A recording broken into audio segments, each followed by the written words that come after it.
नमस्ते प्रणाम। मैं हूं आपकी अंतिमा। अपने यूट्यूब चैनल पर आप सभी दर्शकों का स्वागत एवं अभिनंदन करती हूं।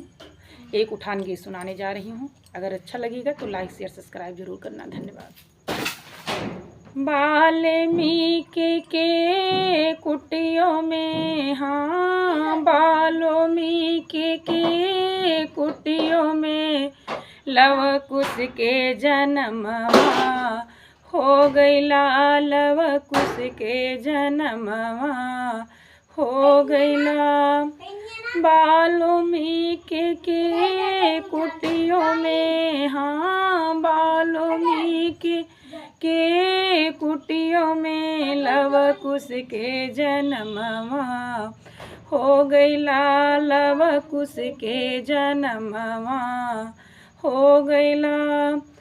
देवता मनाने की समय जब आई, देवता मनाने की समय जब आई, सीता मैया उदासी हो गईली। सीता मैया उदासी हो गईली।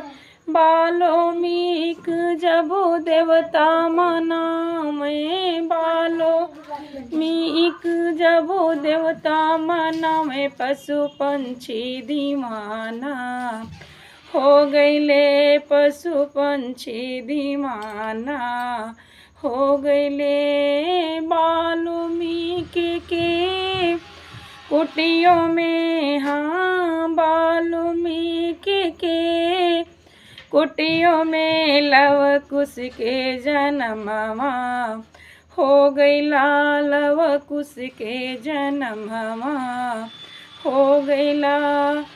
पिपली पिसाने की समय जब आई, पिपली पिसाने की समय जब आई, सीता मैया उदासी हो गईली। सीता मैया उदासी हो गईली। वाल्मीकि जब पिपली पिसावे, वाल्मीकि जब पिपली पिसावे, पशु पंछी दीवाना हो गईले। पशु पंछी दीवाना हो गईले।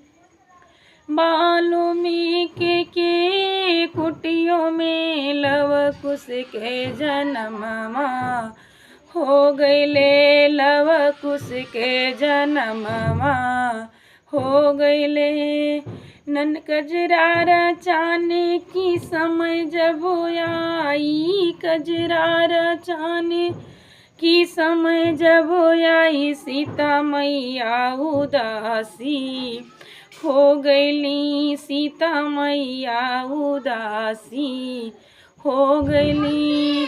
वाल्मीकि जब कजरारा चावे, वाल्मीकि जब कजरारा चावे, पशु पंछी दीवाना हो गईले। पशु पंछी दीवाना हो गईले।